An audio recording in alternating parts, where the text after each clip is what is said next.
Kole and Pey. We're trying to make a podcast. What will we say? Kole and Pey, who cares? I guess we do. So we're making a podcast like we do. That's so true. That's so true. That's so true. What will we talk about? I don't know. It doesn't matter. So it's Kole and Pey. Kole and Pey. Kole and Pey. So we both watched Ludwig, right? And we both created like original content for Ludwig around the same time. So I remember I uploaded something to Reddit, and then immediately following, you uploaded something to Reddit. And I think it maybe was my second video, but I just remember watching your thing on the Reddit recap and being kind of envious. Because I'm not sure if that's when mine got on or the time before. But we met through that, and then we were watching each other's content. And specifically, someone like reached out, this guy named Crazy Devo, to do this like collaboration thing that ended up like not really falling through, and I ended up doing a video, but it was cool. Like we met that way, and then from there we started to consistently participate in each other's contents, like watching and commenting. And then we recently reached out and we just had like a couple of really solid conversations.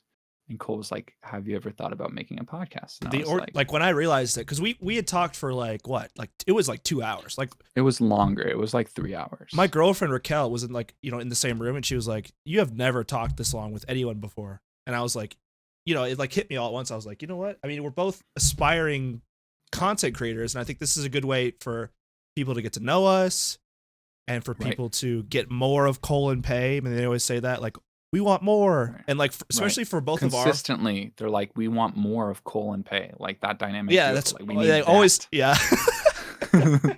But that leads into something that's really interesting that I noticed lately. I've actually been kind of down lately, and I'm like, I've dealt with that like depression multiple times in my life, well, just consistently throughout. And what I've noticed is I have like just ebbs and flows, right? So like I have like positives and like negatives, and often they're like not necessarily coordinated what's going on. So like I don't necessarily have to be like having a shit time to be like down, right? And I like, so sometimes like on paper my life is going very well, and this is kind of like one of those times. And one of those things that I noticed about that, right, is that I have a pretty great support system. I have like family and friends that I feel very close to and feel like I can be open with.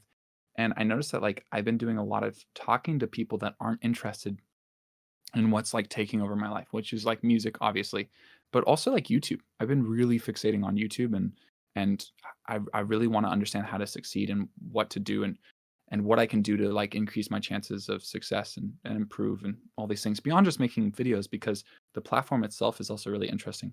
So well, that's how we started too. We started initially that long conversation with like YouTube and what we've both learned, and that I think that's super important. That's why I haven't ran this through you yet, so I'll do it right now. But I want, so you gave me that whole spiel on Call Me Carson and how they make that group, right? And I would love to have a sick group. Like that would be I think that would be really sick to have like a small content creator community where you could just bounce stuff off. Like it's you're my only right now. That's why I've been now I've been only bouncing stuff off you, because you're my only YouTube guy. Right. Like I don't have any more YouTube guys. Well, like beyond the Lunch Club, right, which is a really popular group with Call Me Carson, Jay Schlatt, a lot of these people, Travis, Ted Nivison. It's just like something like Connor Eats Pants interaction with Ludwig, or Connor Eats Pants interaction with Jay Schlatt. Like there's collaboration, there's communication. I don't know. It's really nice to have that. And collaborating is just so much easier. So I'm like, I do everything musically. I do everything with my film. I just like sit in my room alone and do it all by myself. And recently I released a song a little while back where I worked with one of my good friends who like did some production and mixing, and instead of doing it all, we collaborated, right? And it was one of those things where we both felt like we put in 30% effort, but we got like 100% output. whereas normally you'd have to put 100% effort for 100% output. So it was like, it's just like more efficient. So there's just a certain degree of like having someone with similar passions and interest is like crucial, I think, for growth, but also just like it's really nice to have people you can grow with, right? Who you can talk to about things that you're interested in, but also bounce ideas off of and get like a second perspective. And the more obvious examples of that is like when Freddie Mercury left Queen, he wasn't successful alone. They weren't successful without him, right? And it was like there's sometimes collaboration can allow people to like be more successful, but I don't think that just applies to like groups like bands where you're like literally depending on each other to work. I think it also applies to like support systems and people who are like like following similar trajectories. I don't know if that makes sense. I think encouragement as well. I think that just having someone like I don't know, because it's nice to have someone that like enjoys what you do, but you also need to hear it straight. I'm kind of like bouncing back and Honesty forth is here. huge. Yeah. Yeah. No, I feel But that. I think that just the encouragement and like with someone who's also struggling, or not struggling, but like you're both going for something at the same time. Right. It's nice to be like, well, he's still doing it, so I'm going to still do it. Right. Like I'm not going to quit because he's still doing it. Right. Right. And I But think also like go ahead. having people who are also struggling like you, right? Because it's not easy. And there's definitely a degree of like, it's really nice to have someone that you know will be like candid with you and honest with you, but also have someone that is supportive and understands how difficult it can be. I don't know if that makes sense. So there's just a certain degree of like, to be successful as an artist, you need to be like so confident you can succeed, but also self-critical enough to improve. And that's kind of like an issue that I think is it's a very hard thing to balance. It's really hard to balance being like not too confident so that you're cocky, but being confident enough that you're like you completely believe you will succeed. While also like maintaining your grounded nature and being aware of the fact that like, oh, I'm not doing as good of a job as I could be with what I'm doing, and there's room for improvement, and there's a lot of room for improvement to like be able to do what I want to do. So Confidence is that's cool. definitely it's definitely a teetering like a. I think you probably said this already, but being overly confident, being overly confident can be your detriment. But not having any confidence, like I think confidence goes a long way. You know what you're doing. Yeah. There's a really awesome quote from Matt Damon. I think I actually already told you this, but he was doing an interview, and this the interviewer asked like, what would you tell young kids who want to be actors, who are dreaming of being actors? He says, don't fucking do it. I mean, I'm paraphrasing. Don't do it, because if like a random famous star telling you not to do it on TV is going to be the thing that prevents you from doing it, like you're not going to succeed. There's like a hard-nosed nature to what's going on that like is necessary to succeed in an industry like acting. Or in anything. I think it's in anything. Right. I think you got to have a hard nose if you want to get in anything.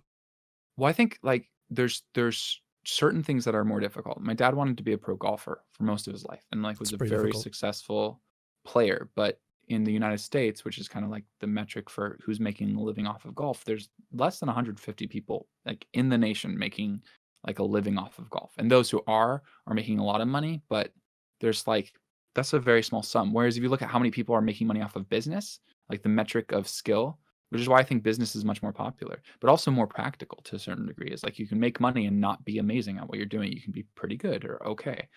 But I also think that like I think you're in the right field if the hard days and the grinding and like the part that's really difficult, the just flat time you put in, you feel like fulfillment from, but you also feel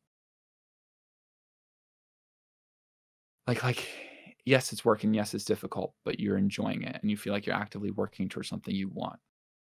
I also always feel really satisfied when I'm done with projects looking back at them. It's like I definitely make what I make like for the first part for me. And then I think about how, others might interpret it, because I don't know. I think if, any artists were really just doing art completely and utterly for themselves, they'd never share it. So I think that there's something like inherently human about wanting others to appreciate what you want, and the sense of like community and sociability behind it. But yeah, I mean that leads into, I think something that's really important is looking at like our YouTube careers. if you could call it that, right? We right now are both trying to make content, and you have in some ways like been very successful with like editing for Ludwig was a big deal, right? Getting on to that degree beyond just like, oh, Ludwig watched one of my videos one time and I got a bunch of views from it, kinda, right? But then also transitioning from that where it's like, okay, I've made these videos for Ludwig, but I also want to do some own editing on my own time. And then putting together videos that had like a huge range of success, like ranging in hundreds of thousands of views. But now you want to transition from like something that's like this has this huge fan base of appreciation to personalized content, something that like that you have more voice in and something that's more sustainable, which I think is a really good idea, especially specifically this story time editing that you're like trying to do. I think that's really cool. I think it's really, really interesting. I think like intrinsically it scales really well. It is really fun. It's enjoyable. It encourages people to participate. There's popular YouTube channels like Jubilee and like Cut that kind of like touch on the same thing, but like way more materialistically. Like, I don't know if that makes sense. It's like way less like gamery and streamery and much more like reality TV vibe, but it touches on the same thing of like it's people and it's interesting. It's interesting to hear stories. And it's also like I feel like everyone has a good story. I think everyone has like at least one good story. So it works really well within that metric. So that's cool. But I there's believe it also has the resistance. it has the recipe for sure. The recipe is there for Right. success, and the model makes a lot of sense. It's just that I have to push, and I'm the kind of guy like I get discouraged really easily most of the time, Right. especially with things that I'm not passionate about, which I never knew. Like I was always going through stuff like I was a nursing major, and that grind, like you mentioned earlier, that grind of every day learning something that even at one point you might have been interested in, but then it slowly degrades into something you just hate or you're really not passionate about at all. And then I think that can make you feel like you're, even though it's something that's a lot more solid, like nursing is a very solid field, like you were saying, business is very solid Right. and it makes a lot of sense for a lot of people to do it. But I finally flipped that switch in my brain and was like, just because it's solid and it'll make a significant or like a standard amount of money and like the job security is great, blah blah blah. Right. It still just isn't. It's not like something that makes, like you said, like it makes me happy at all times, even through the grind. Right. But I think that a lot of people are scared to do that, and it makes a lot of sense. Like I was scared. I told you this before, but I used to talk shit about art majors. Like I think it's a natural thing to look down on these people to say, oh, they're doing something that has horrible job security, and oh, they're doing something that doesn't make any money. Pressures to like look that way. Yeah, I mean like the making fun of like even as far as like English majors, which isn't even like necessarily like a form of like art majoring, but like a lot of people go like there's a lot of jokes about like what job does an English major pursue after college? It's like teaching, where they're going to make no money. Yeah. And I went to like a pretty prestigious school, and there was definitely a lot of stigma, specifically around media studies. Like that was like considered like the easy major, and a lot of people like talked a lot of shit about it. But also like there's just like media studies is actually very practical in the modern age, and I think it's becoming more popular in the same way like we've seen this golden age of CS, computer science, right? Like if you have a degree in computer science, there seems to be an abundance of work and practicality, and you can make a lot of money. All of my friends who I know who are making the most money are working in CS, and it's also a very like interesting building thing. But there's definitely a degree of like.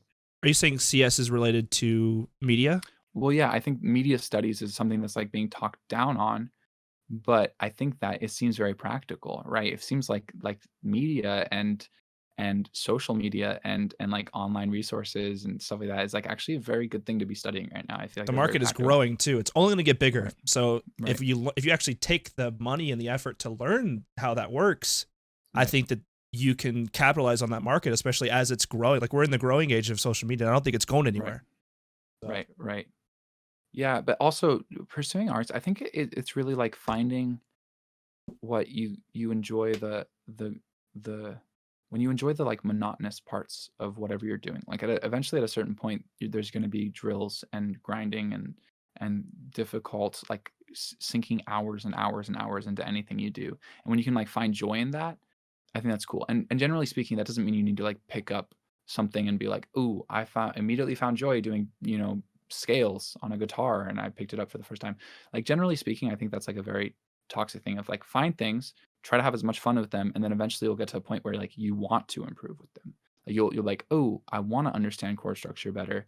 I'm gonna learn music theory," which is a very like dull and very slow, boring topic in my opinion, but also incredibly satisfying to like understand better when you are like hoping for a better understanding of music and what you can do with like an instrument. So And you art went is through all those classes, right? Did you go through all of that? Like, what's your major in college? What was your major? I I can't believe it. studied sociology, Oh yeah, duh. I can't right? believe I Which is forgot that. psychology. No, you're good. Psychology for groups, right?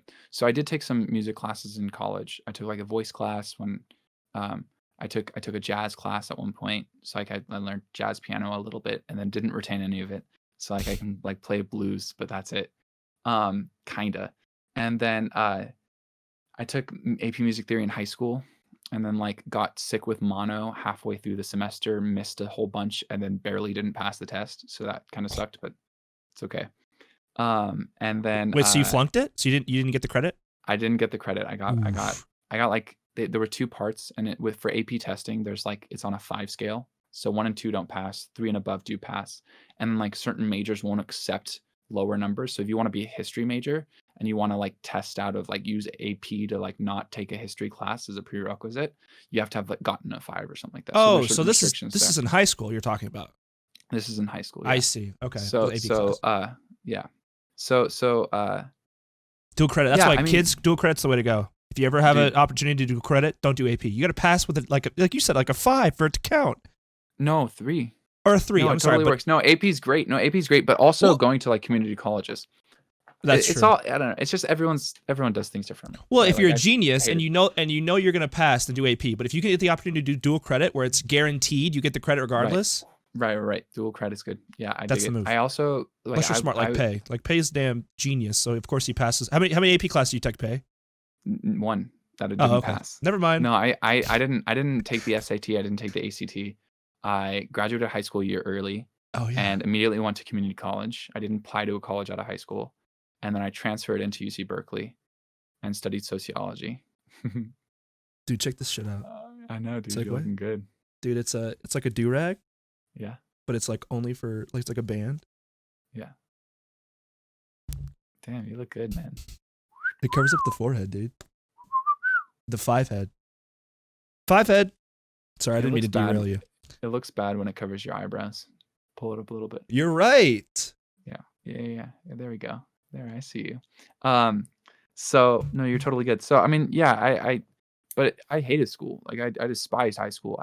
My parents were worried I wasn't going to get through high school and like middle school and like shit like that. So to call me a genius is like, Well, you talk real good, man. You talk real nice, brother. yeah, I talk real nice. You talk real nice. Yeah, that's the thing, guys. I mean, you don't need to be smart. If you can talk good, it gets you real freaking far, I think. Right, Pey? I think, yeah. Well, I mean, also this whole like smart thing, I think a lot of people put a lot of emphasis on genetics. And I think that's just like an inherently flawed argument. Like I think that a vast majority of we associate with intellect and what intellect is just it has like very little to do with like like the way you were born, and it has a lot more to do with like the environment you went in and the way you applied yourself and the resources you were given. And I think it's much more complicated than that. So I really do believe that like most people could be very, very intellectual, and I think most people are, and I think a lot of people have been discouraged from thinking they are because they weren't successful in school. And I think school is a horrible metric for intellect because it's just about playing the game correctly, right? Like school is completely about like just understanding the system and applying that. But I mean, that being said, if you're smart, it helps, right? It helps to get through school, but I don't think you have to be smart to succeed in school. Some people are too smart and then they don't succeed. And they don't, if you don't follow like the proper, like, if you don't work well in the environment, right? And like you're not given, like, that's why homeschooling is a really cool thing. If you can, of course, I don't know how many people. I was you don't? for a little while. Yeah. Well, you said second grade, right? Until second grade, but my brother was homeschooled until high school, my eldest, and then my middle brother was homeschooled until middle school because we were all stopped at the same time. And no, I mean, maybe it's because I associate it with religion. It's like all of the homeschooled people I knew were all Christian. And like I had tons of issues with, first of all, the people making that decision to kind of like refuse to let their children participate in society because they thought it was going to damage them. I think it's like a very narcissistic viewpoint, but also like I kind of get it. With that being said, I don't know. So homeschool, it puts a lot of pressure on the student and the parents. I think there's an example. There's this kid named Laser Crawford. He's a skateboarder. He's like a professional His name's skateboarder. His real name's Laser? His Laser, yeah. That's His so name's sick. Laser. So like he was born to skateboard. Like he To shred, he's awesome. bro. No, he's super cool. He's so cool. If you haven't, like, you should just like look up, like, there's an entire series of like the skateboarding summer camp that he went to that it was like awesome. It's great. So Laser Crawford homeschools because he's pursuing like skating. And I think that makes a lot of sense. And I think there's tons of ways you can go about school. Sorry, I that's did what happened independent studies. Well, that's what happened to your dad, though. He was pursuing his golf career, and so you guys were homeschooled, right? Right. But you know, like it was also like, I don't think my parents did a very good job homeschooling. Well, and that's what I was gonna say. I didn't want to say it like that, but like, I wonder if because homeschooling could be taken both ways. Like a lot of homeschooling could be like, cause like you have to because you're pursuing this career as a parent. Right. But if you choose to do it and like socialize your kids, because socializing is very important. I mean, I know that like some people do it to like hide their kids from society, but I think that even though like, I got picked on and so did you, I think you also had situations. I think everyone gets picked on, and it does kind of damage that. I've learned that, at least from my experiences, that it kind of damages that like giddy and geeness, like that child wonder. I think you kind of get beaten into that was a major. Yeah, you get put into a box for sure in school. Really bad, like especially middle school.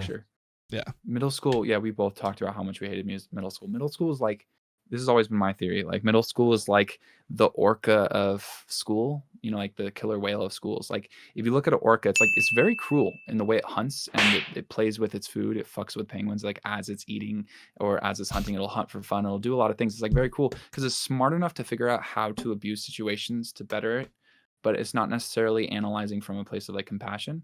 So I think that like kids, as they grow up, like they become smart enough to where they can really tear each other up, and they don't realize how much damage they're doing or how much they're bothering people in middle school, which is why, like, I don't know, middle school was rough for me. But we've talked about this before. I think a big problem with me getting picked on as a kid was like self-victimization. Like I think that like looking at the broad range of like all of bullying, I think like 40% max was actual bullying. Where like I had some not great things happen that were like hard and like especially emotionally taxing and like definitely influenced me. But then there was probably like 60% that I interpreted as bullying that was just people being playful and like not understanding that, and people just not understanding. Like I think very few people act maliciously purposefully. Like I think everyone creates like excuses for what they're doing to validate it, or they don't realize how what they're doing is impacting others. Like in elementary school, there was this one kid that was like really, really bothering me. Like he was really making life hard for me. It felt that way. And at one point it got so bad, like talked to my parents, it was not good. They reached out to his dad and they talked to him, and like he gave like a super honest, and this was like elementary school. He gave a very honest like apology, and I never had any issues with him. I really don't think that he knew that what he was doing was bothering me as much as it was. So there's just a certain degree of yeah. And that's how when I was in school. So I went to school in I pay all this, but I guess I'll say it again. Right. I went to school I graduated with 69 people. Haha, nice. Haha. But we were on the same campus from elementary school to middle school to high school. It's a sex number. 69. Sex number. Yeah, you got it. You guys got it, right? Yeah. Post down in the comments if you got it. All right, so I want to see a wall of nice. Is that the meme? Nice? Mm-hmm. Yeah, I want to see a wall of nice. Anyway, so nice. I was on the same campus for literally all 12 years of my schooling. So I was with the same people. So like it's weird when you're stuck with the same people, especially boys. I think we had more girls in our class than guys. So it was like, I mean, per class, especially growing up, was like 12 kids. And like I guess they switched a little bit because like there's multiple classes, like 3 classes. I think we had 3 classes total for all of our students. So we get a little bit of some so one day you'll have Duan and I have a friend named Duan. One day one year you'll have Do-On in your class, and then the next year you might not have Do-On in your class again. Yeah. But yeah. coming with that, you get to see 100% of someone. So like in middle school, I think like Pey was saying, it's definitely your ability to, whatever, Pey said it better. It doesn't matter. I don't need to say it again. But what happened was I had a friend that was just, like what used to berate me. And there's some people never grow out of it. Some people still are mean, and they're mean forever. There's some people like that. That's like part of their personality. Right. Like I feel that. But some people go through the phase and they don't know what they're doing, like Pey was saying. So then I basically what I'm getting to is I had a friend in middle school that kind of kicked me out of the table and was kind of like mean to me, or kicked me out of lunch table and was like mean to me and like bullied me a little bit. But then we like came around in high school and like we're like one of the best friends now. Like I went to college with him and we've talked about it, and he didn't know what he was doing. Like he was just being him. He was an only child, so he didn't really have much interaction in general. And so he kind of like was just like mean in like a not trying to way. Like turns out he was not trying to be mean. Good. So much of being a kid is dealing with your own shit, but also like trying desperately to understand how things work. So you emulate that, like you see. And I think a lot of humor is deprecative. Mm-hmm.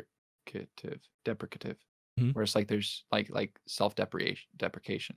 Can't say the word, but specifically like at the being mean to someone in an attempt to be humorous, right? So like there's a lot of that, and I think we observe that and we see it be successful and we emulate it. I think a lot of people did.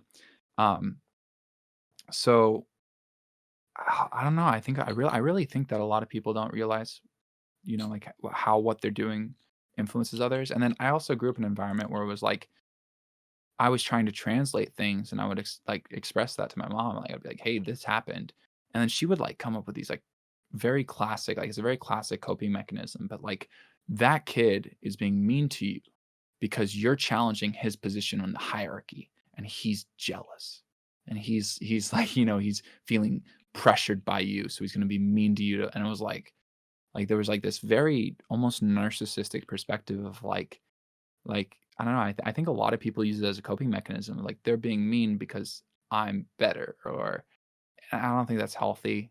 And it was especially problematic when trying to figure shit out. And I think that I played a lot into that. But no, I definitely had a hard time in school.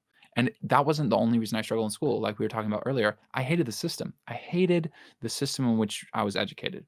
So where I've had most success when I was in like high school was in independent studies. I went to a program where you met with a teacher once a week. And she was just also one of my best teachers I've ever had. Her name was Shannon. She was amazing. And shout out to Shannon. Shout out to Shannon. And no, she was amazing. She was so great. But we'd meet once a week. We'd go over 3 subjects. It would take like half an hour. And then we'd talk for another hour because we could about just like interesting books and interesting concepts. And I wanted to write at that point. So I was writing my first, like trying to write a book for the first time at that point. And no, she was great, and the system worked so much better for me. Like I found I could understand the material in such more like efficient ways, and it was just like it helped a lot. So like Kole, when he was talking about like alternatives to education, there's tons of ways to learn information, and it doesn't have to be even academic. Especially with the internet age, where you can literally Google anything. I've learned I didn't go to school for editing. I literally learned from the ground up, all from YouTube. Watch it. If I don't know something, I look it up. That's the future. I mean, Okay, so quickly. I want to cover, what would you say to kids that are interested in something like writing or art? What would you say to those kids? Because like the success rate, and we're fighting against the success rate too as artists. But what would you say to those kids that are like interested in trying to pursue that, but also like their parents or someone else is telling them like you should be doing this instead? Like this isn't something that's sustainable. Because I have personally was really like affected by that, because like I never even thought to pursue anything in the arts because I thought that it was just a horrible idea. And that's what everyone tells you. Even in high school, elementary school, they're always like, yeah, I mean, you could do that, but the likelihood of your success is very slim, and you could end up being homeless and on the streets.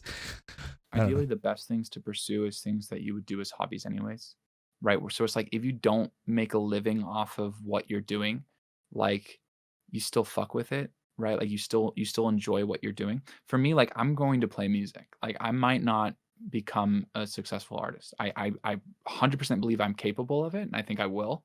But let's say, this is something that I deal with a lot, is self-doubt and whether or not this is possible. first of all, I'm feeling good about the fact that I'm trying to do this. Like, no matter what, having tried, I've succeeded. Like, that was my goal, like to try to be an artist. Um, I set like realistic expectations, things I could meet, things I could do. But I think more than anything, it's like I like playing music. Like, I'm going to play music. I'm never gonna stop playing music. I'm never gonna stop writing. I'm gonna continue doing that. There's not like a point where I'm gonna give up, right? But there are points where it's like, okay, I need to be more realistic about like I might have to get a job. I'm thinking about getting credentialed right now for a little while. Where it's like as I'm doing this, as I'm pursuing art, like become a high school teacher and teach school for a while, and because I'm good at that. That's something I've done before. I was a preschool teacher for a while. I thought about going back to teaching preschool, but there's a lot of stigma working as like a man with children, and there's just a lot of like it's just scary, man. Like it's really scary to be in a position where people are very distrusting of you with something as sensitive as like children, which is like it's incredibly important parents feel comfortable like leaving their children with people. So it's just like I've never had a negative experience with that, but it like the further I've gotten and distanced myself from teaching preschool, like because I taught for about 2 years, is like I've realized like I kind of don't want to go back to that because it's just nice to be away from it and not have that anxiety and not have that kind of underlying of like, okay, I need to act very differently than what's intuitive, right? In the sense of like, okay, I can not being alone in the room with children. I like always make it like very public and clear and comfortable and like it's just it's not hard. It's just like a It's lot to taxing think about. emotionally, I It's think. taxing, it's Because well, I was yeah, same kind of situation. Like I was a nursing major, and like the right, stigma is, men aren't as compassionate, and men aren't as natural nurturers. They're more right, like the right, the breadwinner, blah blah blah. But right, for I'm sure. very different. I mean, personally, I have I worked in a nursing home, for example, and there is a negative stigma. Like either you have to like have that in the back of your mind at all times, like for legality reasons, and like what happens if this person like interprets something I'm doing, trying to help her in some way, Right, interprets it right. wrong, and then like tells her family, and then her, so there's a lot of legality, and I think that a lot of stuff Right. covers that. Like I bet you have like some sort of insurance to where, well, I don't know, I know nurses do. I don't know about like if you're a preschool teacher. I bet you don't. I didn't, but I had a great support system of like other employees. Like I was co-teacher, so I always had like another teacher around. And then like occasionally I'd be alone with students, but there was always like a group of students or open doors. And also, I mean, for most of my time teaching preschool, I was in a position where I'd like followed my brother who was teaching there before me. So I had this huge repertoire of like trust built up from my brother teaching for like 5 or 6 years. And then mostly and then also, like, when I changed campuses and I taught at a different campus, they just like, "Hey, we're gonna take care of this stuff so that there's no, like, confusion or discomfort. Like, we're just gonna keep you away from anything that can be problematic because then it's easier," right? And then, there was one scenario where I bumped into a kid and she's like, "You touched me," and I was like, "Whoa, that scares me." And I immediately talked to my coworkers and, and I just, it was in a group with like another teacher nearby. There were like 20 other students nearby. It was That's it how it was starts, though. Like imagine if that happened behind a closed door or something, and then it got out. Like right. Yeah. people Well, I assume the mean, worst for some. Well, I mean, and I understand where the stigma comes from. That's what I was gonna hit, because right, like I right, understand, because there's a lot of bad things that go down, and if you look at statistics, for right. example, Yeah, yeah. like men are way more likely to commit those crimes, those Like offenses. sexual predators and stuff like that Right. It's largely make all up men. mostly men, exactly. So I understand Yeah. the concern. It's just Right. it is still taxing, and especially so because you were considering Right. about getting read whatever. Sorry, whatever you Yeah. called it. Yeah. Uh, So I was and going back into that environment without all of those like structures around you. Wasn't your aunt like well, the boss or something? The aunt yeah, was like for a the manager. while. For a Yeah. while I was working like under my aunt, and that was really she was just a great boss. But more than anything, there was just like I was thinking about getting credentialed to teach high Credential. school Sorry, that's English the word. or getting credentialed to teach like multi-subject elementary school. And I'd fuck middle school, right? For the reasons we just Yo, talked you'd about. be a sick Mm, English teacher, by the way. Shout out to thank you. Pey. He'd be a sick. Like the English teacher's always the coolest teacher. That's my experience anyway. I wouldn't be the coolest teacher. I'd be kind of strict. I'd Well, be strict, you'd be. Oh, I okay, think. maybe. I don't know. It depends. We'll see. I think you because I'm develop probably going to rapport end with up your actually doing students, it. and you would be cool with them, right? Surely you would. I think you would. I don't know. I guess I don't know I you that wouldn't. personally, but I'm too young to be cool with students. Like I think that like when they you're shit on young, you. there's like a Yeah. certain degree of like I would be very reasonable, right? I would have really clear guidelines. I would teach it. My brother who taught preschool said like it was surprising how much of what you learn teaching preschool applies to teaching high school. Like Mhm. it's a very different environment, but the core concepts are there of like establish trust by making sure that all of your rules are reasonable, right? And there's reasonable flexibility, but they're also consistent. So you don't just Yeah. like oh, if you miss assignment, you can't turn it in. Well, I first of all I wouldn't do that. But also like it's more frustrating than a teacher who's strict is a teacher who changes what they think every like That's 2 by the way, weeks. that And works this parenting too. Parenting is the exact yeah, same way, in my 100%, opinion. Very 100%. Yeah, I important agree. to set those standards and then hold them for as Right. long as you can. Right. And listen, right? Converse Yeah. and like have And reasonable debate. You could, discourse. Like if yeah, someone makes a discourse, good right. point, go like that's a good point. I think that we should make an exception at this point, but have like there be standards that are consistently met. And I think it makes it much easier for people to like work within like a structure that also having reasonable rules helps so much Yeah. because then it doesn't feel like people are going against their nature to like stick to the rules. And if you're fair, even if you're strict about things like using a cell phone in class, mostly students like those were always my favorite teachers. That what? But Oh, that had those reasonable, right? reasonable rules, right? And like didn't expect you to know things that they didn't go over, and like I don't know. There's just a certain degree of like once again too like school is about beating a system. It's like 100% about understanding how the system works and how to apply that, and that's what I would teach, right? And I wouldn't say that like you can't be smart and you can't apply, because I think you learn so much in school. Ludwig did a video talking about his YouTube, right? And it was hilarious because he was talking to this Twitch analytics like professional who's also a streamer who's really interesting, and he was explaining how he went to school, he studied English and like journalism, and he was talking, and the interviewer asked like, well, did you feel like you learned anything from school? He goes, no, absolutely not. Like that benefited you, excuse me, that benefited you as a content creator? He's like, no, but the environment I was in really helped, and then I picked up improv comedy and like sketch comedy and stand up, and that helped so much. And he was talking about that, and then like 2 minutes later he's talking about thumbnails, and my brother was an English major, and he was explaining how like a good thumbnail tells a story, right? And then like you don't want to overlap like parts of the story, so the title of the video and the thumbnail should coexist and not overlap. And it was like absolutely an English major's approach to understanding how like thumbnails work, because they are super important. And he Like continued. immediately, He continued by saying like his structure, like how you want to structure your videos, and he was right? like, you want a beginning, a middle, and an end, and you want stakes, and like he was. Yeah. It did when He's you like pointed out talking to about me, the hook, yeah, and then like it's like what's the point of the video, and like what are you doing in the day? and it's you like have to lay it it's like out essentially for each an time, essay. Yeah. So it's hilarious because you absolutely learn stuff from school, but more important than anything, going back to what you were saying about like what would you tell a kid? The first thing is I think so many people feel this pressure. If you look at like prodigies, right, and you go, damn, they're so far ahead of me, like I'm too old now. And I think you will say that every day of your life if you believe it, because you'll be 18 and you'll be like, I'm too old to skateboard now. This is something I told myself. I'm like, I'm not too old to learn how to skateboard.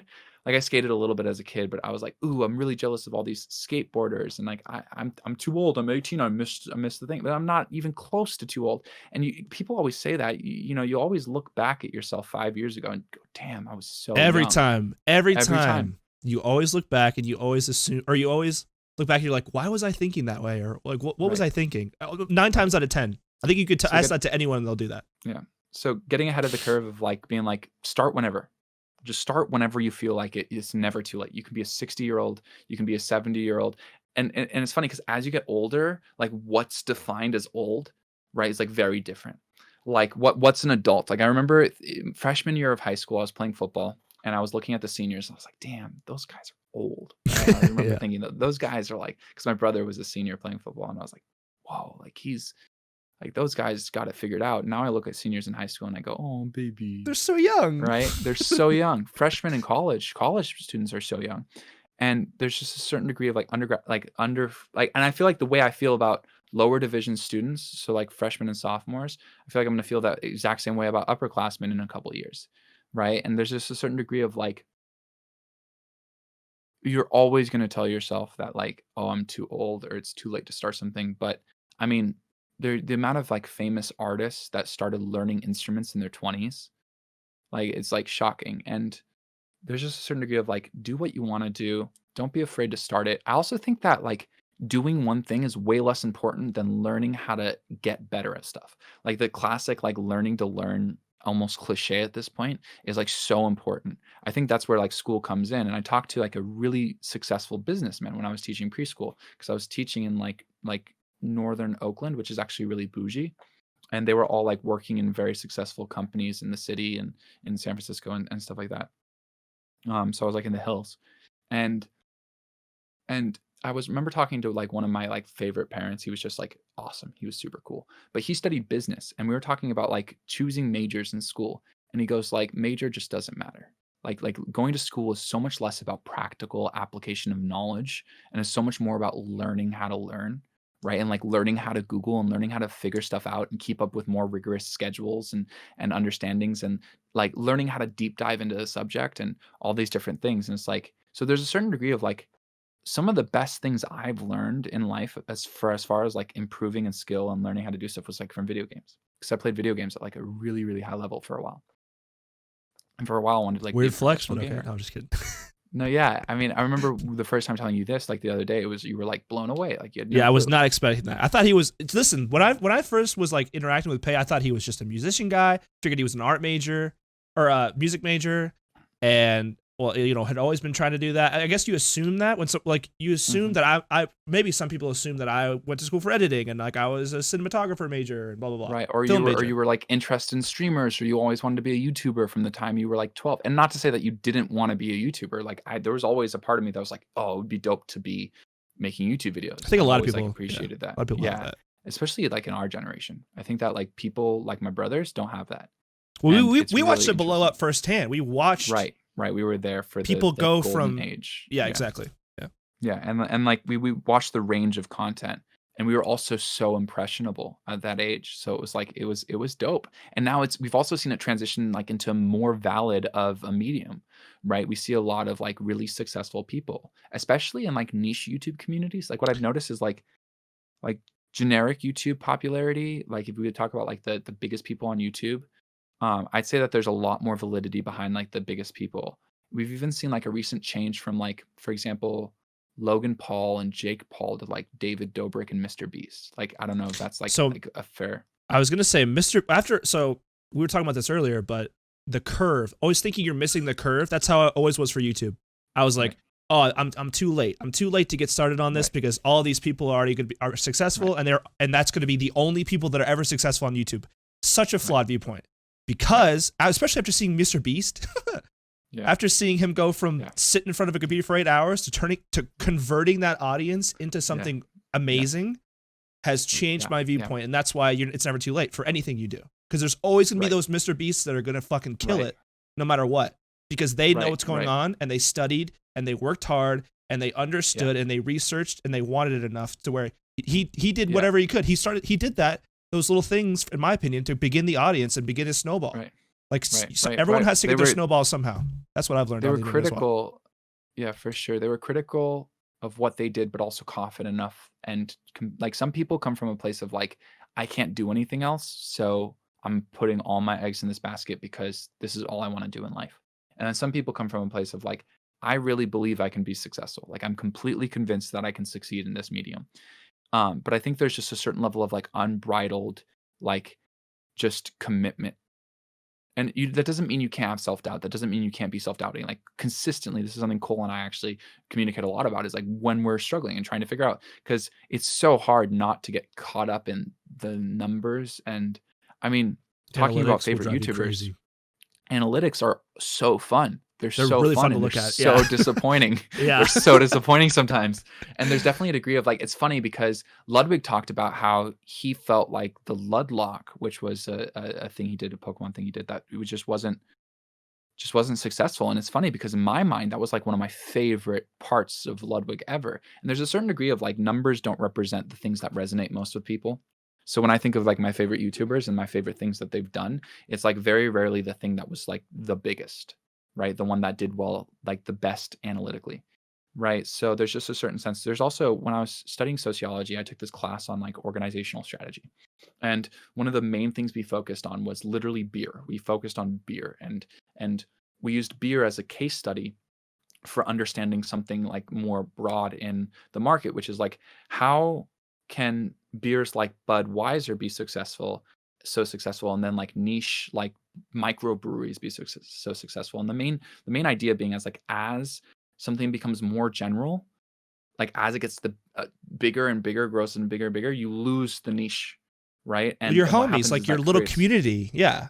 right, So right, sometimes when you're a small YouTuber, you get that little, even small streamers, they could actually talk to their chat. Something Ludwig doesn't do anymore. I mean, he doesn't look through his chat. You can't. Once he gets so right, crazy, you can't even sit down and like talk to your genuine supporters who are interested right, in your content. Or like a right. But beyond, microbrewer, you can't like go and talk to you can't like go and talk to the guy who right, made it. Like right. you can't go and talk to the guy who made Budweiser. You can't be like, hey man, oh I like your beer, man. You can't like talk Yeah, directly yeah, to for the sure. There's artist definitely, or the I mean beer's an art. Beer's an art form but for sure.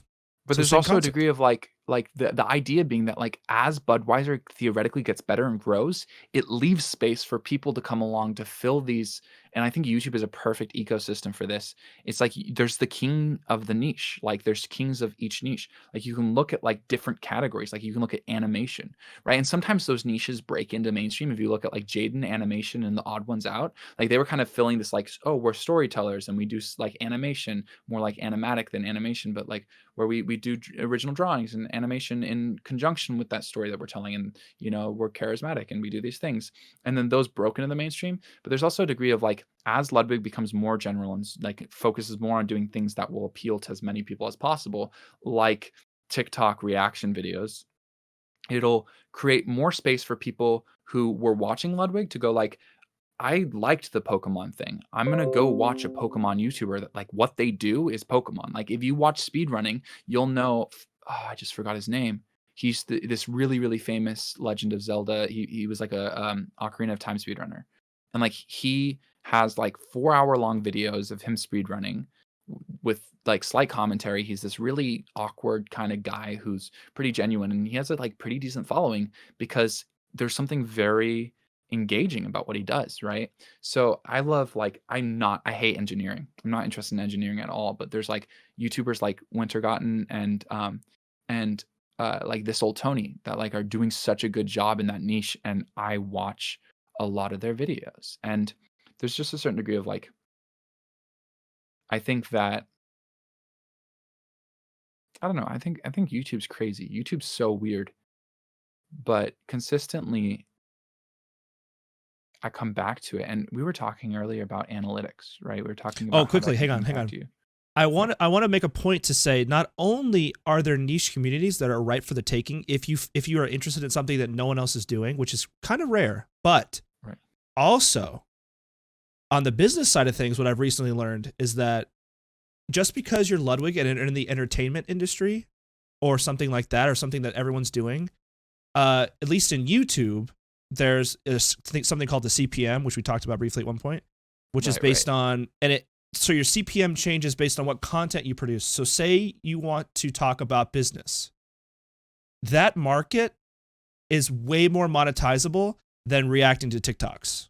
Right. So not, even though you're not doing as well, like, so you look at these people that are in these niche communities, like I'm assuming, I don't know exactly, I don't have good examples, but someone who's only getting 3,000 views on something, and it's like, oh, that guy's little small potato, small fish. He's not getting Right. views. When in reality, he's making more money than I did on my 200,000 viewed video, because it's just a compilation entertainment video and the CPM's in the Right. shitter. So, Right. so if that gives anyone more motivation to, at least on YouTube, to strive to create content that they're passionate about, that they're worried that, Right. that they can't create it, that they can't turn into a career based on viewership, then I implore you. Yeah. I implore you to also to do it and see what you get and see how Right. far you can go with it, no matter what it is. Right. Also, you won't make money off of YouTube forever, right? Like it's going True. to take so much time, but Yeah. there's so much satisfaction that can come with like making good content And just people enjoying it. Yeah, people, those comments mean a lot. Yeah, but they also really does. suck. Have you got a bad comment yet? You probably haven't. I mean, I've gotten mostly like all good comments, but there's definitely like some things. The worst comment I ever got was actually I made a video and there was a you laugh you lose challenge with Slime and Ludwig. And I like never donate to Twitch streamers, but this is right after he watched my Ludbud anthem and I donated it and Slime like went in on me. He was like, that oh man, was that supposed to be funny? Because it wasn't. Oof. And he was like, dude, that was so shit. And like, or something like that. And he was actually, and then Ludwig's like, no, that guy actually just made a video from like for the community. And he was nice, man. And his dog died. And oh my God, he lost his mother recently. And he was like, exactly. But, Yeah. but Slime was actually really nice about it. But, it was just that was rough. There's definitely like a feeling like that feeling is like, oh, like it hits like real close to home. Sucks. That really sucks. And the biggest way I felt that is like, I'm like small fry in a lot of ways, but there's still analytics and trends when you're looking at like how many views my videos are getting. So what's weird is my numbers haven't gone up a lot, even though my subscribers have been like climbing. So it feels weird to be like at a place where it's like, oh, I had 200 subscribers and I was getting over 100 views, and now I'm at 700 subscribers, and like I just had a video almost not get over 100 views. And it was the video, and it was the video that everyone wanted. Everyone liked that? Someone requested it, yeah. And I mean, but that's another metric is like, okay, what percentage of the people who viewed were like, damn, I dug this, like this is cool, right? Because like a good video isn't necessarily just its ability to capture people, right? Like audience retention versus audience engagement. Like how engaged is someone, and then also like likes and comments are great indications of that, because it's like how many people watched this video and went, I like this enough to where I'm going to go out of my way to like click the like button, or without even asking to without the call to action, because that video didn't have any call to action. And I could go on and on about call to action. I know. I hate call to action. I agree. I don't know. It's kind of grimy, but it's so for my example, I tried it once. I said, I forget how I did it, but I said subscribe to the video, and a lot more people subscribed to the video, and I was like, yeah. And it's addicting to have that. So then, if you let that go, you'll turn into Logan Paul, where before the even video starts, he's like, "Hey man, subscribe to the video and like it." And everyone hates those cheese balls, dude. No one likes those guys. Well, that's part of what makes Ludwig so good. Is he made it a joke. He made mogul moves. This idea of like making a play for attention, right? This kind of grimy thing, like plugging your shit constantly and stuff like that, a joke. And it's because also, I mean, he makes this great point, and this is something that's really cool, is he always encourages his community to participate, right? And it's really interesting how it's like when people do these kind of grimy, like, you posted on Cutie's subreddit, right? Or something like that. Was that you? Yeah. And he was like, don't do this, right? But also I gotta like check out the video now. And it was a good video. And there's a certain degree of like, he's like, all right, you like did this crazy shit for my attention. Like now show me that what you did that for like a good reason. This is good content, right? Yeah. Which is kind of like a very interesting thing of like, I kind of like that, of this, like, we're all trying so desperately to like get people interested in what we're doing, instead of shit talking that, making it a running joke and then like running with it. Genius, like that's it's really very smart. It's really cool. And it's also funny. And that's something I seen, like there's what is his name? Did you ever watch that video where there's a kind of like nerdy kid with glasses playing the piano, and he accidentally makes the theme for The Office, where he's like playing this like cute like romantic song, and then suddenly he's playing the theme and he's like, fuck. Like shit, yeah, I remember Deadmau. Sorry, this is completely off topic and probably gonna derail your whole conversation. But Deadmau accidentally made what's that? He did on his keyboard. He made Darude Sandstorm. Darude Sandstorm. Look it up if you haven't seen it. It's very funny. No, it's great. No, it's great. Yeah, but like in the exact same sense, that guy has running. He's like has a YouTube career that's like still going. And funny, Ludwig actually mentioned him like recently, and I was mad that he didn't know the name. Now I can't remember the name, but he's great.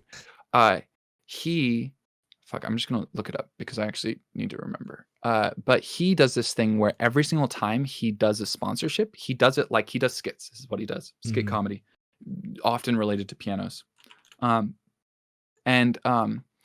Every time he does a sponsorship, he does a unique skit for the sponsorship. So it's actually really fun to watch. And there's a certain degree of like, acknowledging that you're like plugging something, but trying Shilling, to yeah. make it interesting is like much more intriguing to me. Like there's this guy called one A second, lot of how people I do that, by the way. A lot of accidentally people do where they try to make their sponsorship as entertaining as possible, which I think is cool. But I'm the me kind of too. guy that still skips. I don't know why, because you come Well, for no, the but video it's to see the fine. video, right? But I But understand, sponsors know that.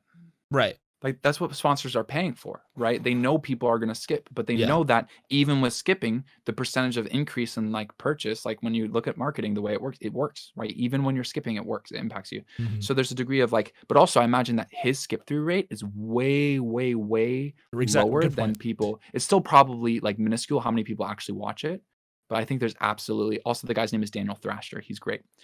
But then Shout there's out also Daniel like Thrasher. Daniel What's her name? Thrasher's awesome. Thrasher. Got it. And there's also like this.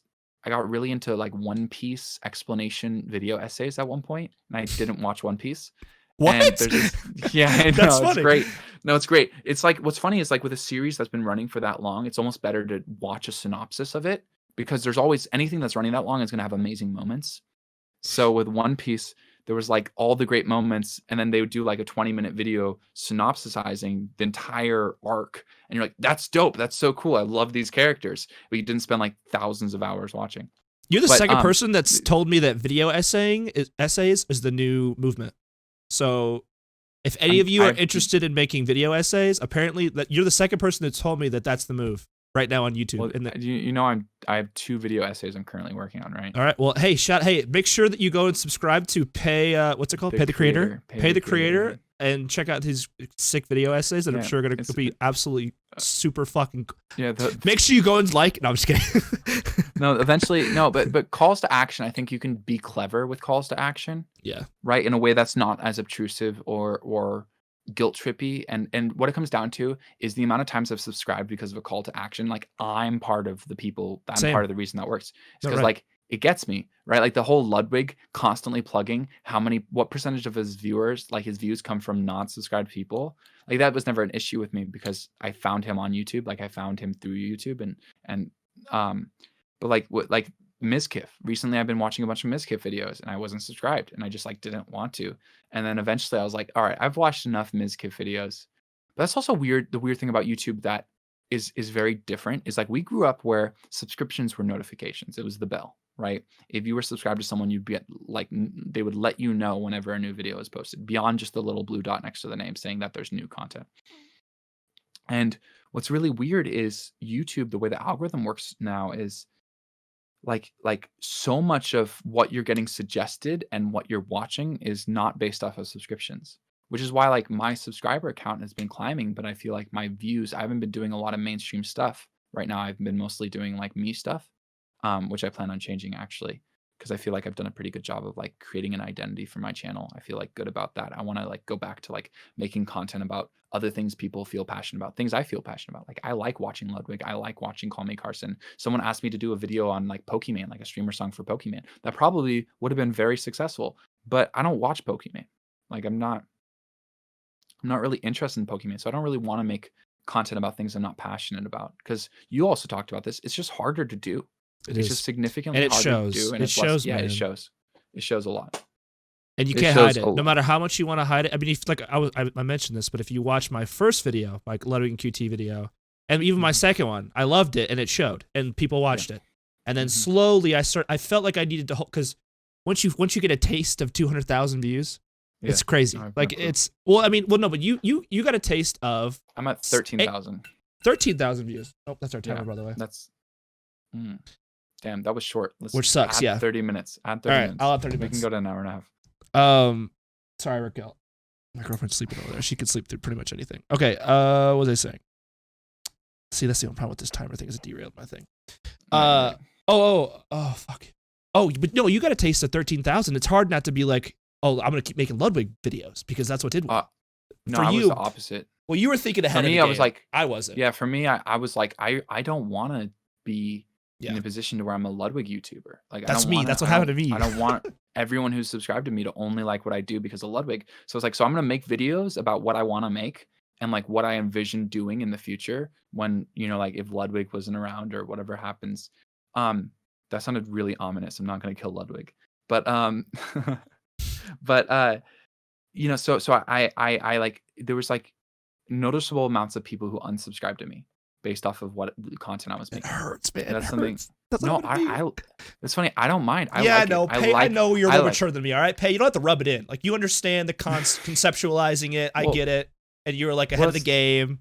the I'm idea just being kidding. like Fuck me. if someone subscribed to you, like we all have that friend on Instagram who posts an absurd amount of stories, right? Someone you follow on Instagram that you're not interested in, and you used to like their posts, and you used to like watch all of their stories, but now you just like don't give a fuck and you just don't participate. It's like that for me. I really don't want that. I don't want dead subscribers. And what I mean by that, I don't want people who don't want to participate in what I'm making subscribe to me. Like I'd much rather an accurate number, right? That's like we're subscribed because we want to be here. We're interested in what you're doing. And then I didn't want to be a Ludwig YouTuber. And it sucks because you go from like every single one of my videos that's not about like that's about a streamer of some kind, whether or not it's Ludwig or Carson, Call Me Carson, or like just anything that I've done in that nature has over 1,000 views and hundreds of likes. And like the Ludbud anthem, people consistently go back to, which is I dope. have, by the way. Wait, what's your? Oh, I bet you could look at your analytic of average. You could say how many times average wise people have clicked back on it and watched it again. There's an analytic for that. So like there's the average, like how many views per viewer is exactly. That's the analytic. Yeah. My fault. Yeah. And it's pretty good. What is it? And Do you then- remember by heart? Yeah, it's like it's below 2, but it's almost at 2, Oh, okay. which is That's still like good. it's great because Yeah. all my other videos. Well, I think most of my videos are like that though. Most of my videos get views from people who like rewatching Music, because man. it's also music. Yeah, it's rewatchable. But Or compilations. Oddly enough, mine's it too. really Just from those compilations. Yeah. that's well, I've watched it more than once. Exactly. I don't know why. I guess Um, compilations kind of make sense. Like you go back and watch it again. I don't know. I'm not really that kind of guy. I definitely. I mean, I had stakes. Like I cared about your videos. So I was like, Right. "Ooh, And I think that's interesting." yeah. But no one else has but stakes. Why is everyone else doing it? I wouldn't have watched that twice. I don't watch. There's Yeah. very few Ludwig videos I watch twice like that. Neither. Like part of his like mainstream content. But there's some stuff I go back to. Like his first time, the video meeting Cutie. That was the video that got me like into Ludwig. Was for some reason that was your me. It was doing that was really your breakout well. video? That was the Oh. video that got me interested in Ludwig. Was him going on a date with Cutie because it was in the algorithm and got suggested to me. I was like, that's I always interesting. find I that clicked it. very And it interesting was how that works. fucking hilarious. Yeah. And I went back and like watched all of his stuff. And I just like, I mean, him posting every day is huge for that. Him posting every day consistently, like it keeps the audience engaged, which is why I'm trying to post more. That's what I was telling within, Dan like, a reasonable Corona amount. because he's posting every day, and I'm like, hey, Yeah. hats to you because like that's I mean, Right. it's But not also, easy like, though, especially in It what has we're to be doing. sustainable. Yeah. If like you gotta post as much as you can without compromising quality, and not burning out, like not killing yourself trying to do it. Like what you need to do is post often enough to where you can still make high quality things for what you want to do. And like you can look at some YouTubers, like animating YouTubers, like who are most like Noodle, who's a great YouTuber. He doesn't post often at all because he can't. Because Mhm. like for him to do what he has to do, it takes a long time. And like you can even look at people who have less of a requirement, but like I think that like there's this axiom of like quality versus quantity, where it's like if you are posting less often, the quality needs to be much higher. And if you're posting often, the quality is lower. It's still high, which is also where Ludwig goes right, is Oh yeah, because by outsourcing editing to like people like Shake Drizzle, you Polite, and then he's like had a couple other editors he's worked Tipper. with. Monster Tipper. That's the only ones I know. There was one more I think that he tried, but who he did like a video or two with. But it creates this scenario where it's just so much more sustainable because he's collaborating in the content he creates. Plus, he's a live streamer, so he consistently has content to work with, and it's not easy. He's smart in the way that he streams. He streams with purpose in a way that can make a good video, but there's definitely a degree of like, I don't know. It's tricky. It's really tricky, and it's really is one of those things where it's like the best way is not the only way. Right, like there's so much mixed perspective of how to go about succeeding on YouTube. And then one of the most frustrating things is the people whose entire career is based off of teaching others how to be successful on YouTube. It's like so get, skinny quick. It's like so get rich quick to me. Yeah. Where it's Pyramid like schemes. well, it's like all of their most successful videos are how to be successful on YouTube. right? Oh, do you mean that? You mean And that category of YouTubers? Sorry, I think I missed that. yeah, Yeah. yeah. For me, it's like it's just I don't think it's very valid advice. But it's also interesting to see Call Me Carson and Ludwig when they go and analyze, because Call Me Carson has done a lot of interviews lately where he talks about it, and he's very analytical. That's something that most people don't get, because he plays such a simple like part of himself as like that caricature. Like he exaggerates parts of himself in the way that like he portrays himself on stream and in videos, especially previously. But he talks about, he's very analytical about like what he does. He has a lot of thought that goes into all of his actions and what he's doing to a certain degree. But Ludwig too, actually, because he plays kind of a simple guy. But when you hear him talk and analyze stuff, it's very interesting. But it's really interesting how Ludwig made a video about YouTube and how to do YouTube, and he was talking about all of these pieces of advice. And one of them is like, don't label series. Don't put the number of the series. Don't put like part 55 of 200 or whatever it is. And like one of the 3 most popular comments on YouTube were all like, that's why we didn't watch the Lovelock, is because we had no clue where we were. We had no clue if we missed parts. And he would also do this thing where he'd skip parts in between videos. He would just exclude things because they weren't interesting enough to make it in, which, because he wanted them to stand alone. But that resulted in a situation where it's like, I watched one Ludlock and then I went to the next one and I was like, this doesn't make any sense. Did I miss something? Right. So there's absolutely a degree of like, I actually really disagree with that approach. Like he should have done something to label it beyond just the playlist that he created, because that was in order. But it made it much harder to consume. And every YouTuber creates associations because they're all kind of creating their own strategy for what they're doing. And most of them are really good. Most of Ludwig's ideas are actually very well thought out and very successful. But that seemed like something that like, it seemed like this kind of bad association with like, I think if you do this, you won't be successful. And in reality, thousands of people voiced opposition to that, saying like, I disagree. That's why I didn't watch it. Right. I disagree. Like there's ways of labeling a video with a number that doesn't put it in the title or doesn't take up space.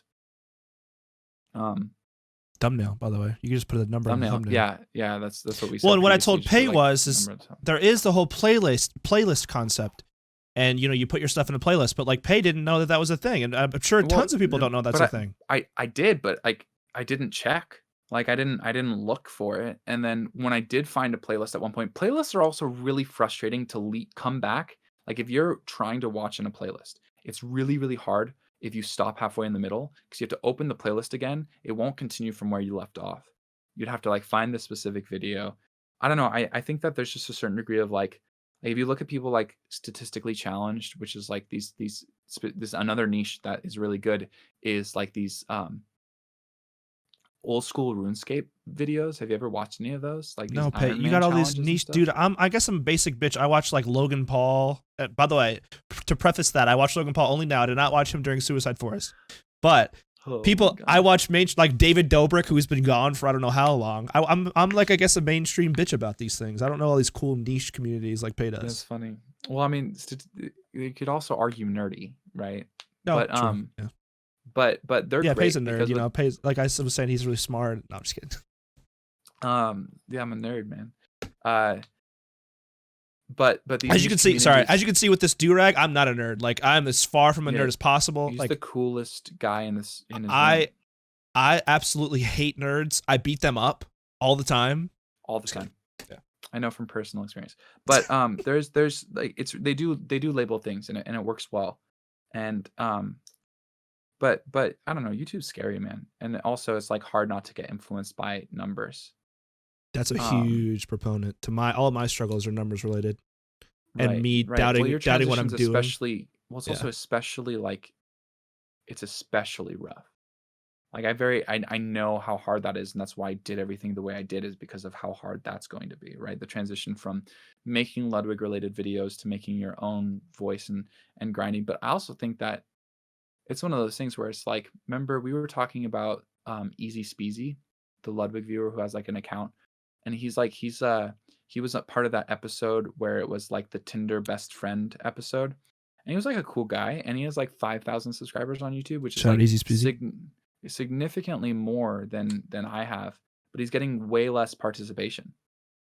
No one's watching any of the things he's doing. And part of it is because his most successful videos are 5 years old, right? And I imagine that there were large gaps in trying to be a YouTuber in that time. right? But they're also on different topics, right? They're very different than probably what people subscribe to. And also just the fact that subscription isn't what it used to be. It's like, it's just No, they're probably dead users too. 5 years ago, right, all those right, they right. all grew up and 100%. yeah, they But stopped that's watching like YouTube. really hard. And at one point we Or were they like trying to, changed, sorry, or they changed niches and now they're watching statistics videos and right, not watching right, game right, videos. right. But there was like a certain part of me, it's like, man, that's got to be really discouraging. It might be easier to start a new channel at that point because you can't track the statistics in a meaningful way. 5.4 versus 5.3 or 5.5 is so discouraging, right? Whereas like 100 versus 200 is a huge amount of growth. It's much more measurable. But there's a certain degree of like, I think that you're probably going to go through that a little bit too, where there's going to be like fall offs. But also, to be fair, your subscriber count is not representative of your views. Like your views is so much higher than your subscriber count. I think that's actually a good thing. I think you're sitting at like a good number of people who will like what you're doing because I think it's very much in the same nature. And I also think that it's a good format. I wonder if the algorithm takes subscribers into account. So for example, so I want to do a quick people. I guess we're basically this is like a YouTuber podcast, up and coming YouTuber podcast. At least this episode. Sorry, I want to clarify. Sure. So I was looking at my analytics. Of course, I get fucking insane about the analytics, but I was looking at the analytics from my most recent. And what happens with this algorithm that I know for a fact happens is that Ludwig, all my people who are getting recommended, I would say roughly 30,000 people are consistently, even though my numbers would keep going down. I think at least 30,000 people are getting recommended my videos. Normally, when it's Ludwig, it has the capability to get recommended to 30,000 people. But if the first 1,000 people, 2,000 people, they're called what are they called? Impressions. Impressions, right? Yeah. If the first 2,000 people that are impressed that are given my video don't click on it, the rest of those people aren't going to know about it. Right. They're never going to recommend it. Well, that's why click-through rate is so important for the algorithm. So it's the snowball effect that the more people click 100%. On something, the better. So that's just it also does this thing where YouTube, I imagine it factors in who's viewing. So they want to recommend content to like Ludwig viewers who are clicking on a video not related to Ludwig. Like Miskiff is probably being suggested to Ludwig viewers a lot, right? And it's like because other Ludwig viewers are clicking through on Miskiff's videos. So it's like one of those things where there's definitely a degree of like YouTube, and this is another really interesting. I've had a couple of videos that just like randomly get huge spikes in impressions, right? Videos that are getting less than 300 views who got like 2,000 impressions in like 2 minutes because the click-through rate is really good. So I think the way subscribers work is people get pushed off specifically on the dashboard when you're at the very front page of YouTube and you have 12 videos in front of you, right? People you're subscribed to will have those videos just pop up. Like if when Easy Speezy, I'm subscribed to him, when he posted a video, I saw this video where it was like how to speed run, how quickly can you speed run Dark Souls in 2 weeks? And I was like, that looks interesting. And I thought it was going to be like this big video that was just randomly being suggested. I clicked through, and then I actually was really disappointed in the quality of the video. It was too long. It was too nuanced, too specific. And the pacing was too slow. So I really tried. I got like halfway through the like 20-minute long video or 18-minute long video. And then I'm like, I don't know. I'm just not like, he's going into very nuanced parts of Dark Souls speedrunning. And it's like people who are really into Dark Souls speedrunning probably aren't going to be exceptionally, I guess, especially interested in like someone explaining easy skips, right? So there's like a certain degree of like, it missed the target audience in my mind, like the content. But his video was suggested because I was subscribed to him. And I imagine that click-through rate, so having more subscribers means more impressions, right? So if you get a 10% like, and then just the flat numbers influences the algorithm and how much it pushes more, right? And so like just like, go ahead. Yeah. Oh, one thing I'll point. Fuck. Yeah, go. You're good. One thing. Oh shoot! Hang on, my monitor went out. One thing that I'll point out is that the subscribers get hit, really, especially with the whole bell concept. They get hit right in the beginning. So before, I think YouTube algorithm takes a second to start processing. So I've watched my numbers, and like in the first hour, nothing really goes up, and like you can see it over time. But those first impressions are the most impressions that your video can make. So if you have a subscriber base that will watch your videos regardless of the quality and will watch the whole thing through, that is very, very important for the algorithm. Right. What's your like bell click through? Like how many views do you get from the bell? So like if you go to like your go to your like second after the cutie one, the second video. I don't know. That might have been the mauled one. But if you go to that, like, how many views did you get from Bell? Because I get like 7 views. I have 700 Oh, subscribers. I get what's like your 7 percent? views That's the from only Bell. thing I That'd know. be like 1%. Yeah, mine's okay. Well, the Ludwig ones. Okay, wait, which one do you want? The slime one. Yeah, That's the one right after QD. Yeah. So that's weird. The Bell thing is weird. I guess I can show it. I'm not scared to show my analytics. So let's see. Where was it? Engagement, audience. Where is it under? Yeah, audience, and then where's the Bell one? Shoot, engagement maybe. I'll look too. End screen, click through rate. I don't know where it is. Oh, reach maybe. Oh yeah, reach. Here we go. So Bell notifications sent. It sent 82 subscribers notification. The click through rate was only 4.7, which is good. Apparently, a typical click through rate is 0.5 to 2.5%. So how many people, like, numbers wise? So only 4.2% out of 82. So what is it? It says 4. Actually, yeah, it says 4. 4 views from Bell notifications. So out of the 82, 4 people viewed it. That's the same number I have. Like, literally a flat number. That's funny. 4 on this, like, most recent video. But that being said, like, that's not where the tons of YouTubers who, like, subscribers who don't click the bell. I actually don't think the bell's that important. I don't click the bell Like, at all. actually, Yeah. I mean, I do with people I like. Oh, that's There's, not like, true. I clicked the bell with you, PogChamp. Oh, hell yeah. That's Yeah, so I did. funny. I actually That's did. so funny. Yeah. I do with Ludwig, mostly because I was going on that comment binge, right? Which, by the way, I cheated on. I want to talk about Here we that, go, right? Because boys. we've talked about this before. Here's the But no. transparency coming out. So this is people who watch Ludwig probably know that for a while I was getting, like, consistent top comments on his videos, and I think that there were, like, multiple factors that helped. The first thing that just, like, absolutely cheating is I would give myself a second upvote. So I'd Not give all the myself a time. thumbs up. And he means thumbs Well, up. He so- keeps saying upvotes. He means like. Yeah, He'll give thumbs himself a up. second So- like. But this is, like, there was a period where I stopped. So I was, like, right in the beginning, I'd give myself a second. I would comment right away. So I'd get the notification. I'd immediately come up with the best comment I could. And then I'd go to, like, my second account attached to that email, because I had, like, my artist account and then I had my actual just normal email. And I'd give myself a second thumbs up. And it would be somewhere near the top. So that would give maybe 30 people a chance to read my comment before something else gets upvoted. And if my comment was good, it would get more upvotes, and then the momentum would build. And then if the comment was, like, medium good, another comment would come later and surpass me. And it was really interesting. And then if the comment wasn't good, it'd get stuck. It'd get stuck somewhere around, like, 10 or, like, 20, depending on the thing. And then at a certain point, I was like, I'm fine with this, because I would talk about it. Like, if I was ever asked how I got so many top comments, I'd just be like, yeah, I'd give myself a second upvote. That's what I asked. I was like, what happened? And then he proceeded to tell me. His transparency is key. And then by the way. about halfway through, like, that run, before I got, like, those crazy upvoted things, at a certain point I stopped, because I was like, I feel less good about this. Like, this feels manipulative. Like, I was seeing certain people consistently get top comments. And I was like, man, are these people, like, manipulating their votes? Like, because theoretically you could not stop at one account. You could give yourself, like, 30 upvotes. But then there were, like, certain people I was seeing that was doing that. I'm not going to name names because I don't want people attacking me. You did before. There was, I know. There was, like, certain people, you're good. There were certain people I saw that would, like, right away get, like, 30 upvotes consistently. Likes. And then it would never get likes.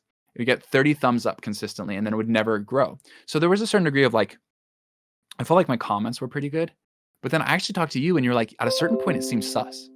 It was, hey, right? Listen, that's what I was saying. So, like, after because I was an early guy, because I had the bell too. So I'd look, and Pey was kicking ass in the comment section consistently. And I was like, They were, not to say that they were not fire comments, because they were.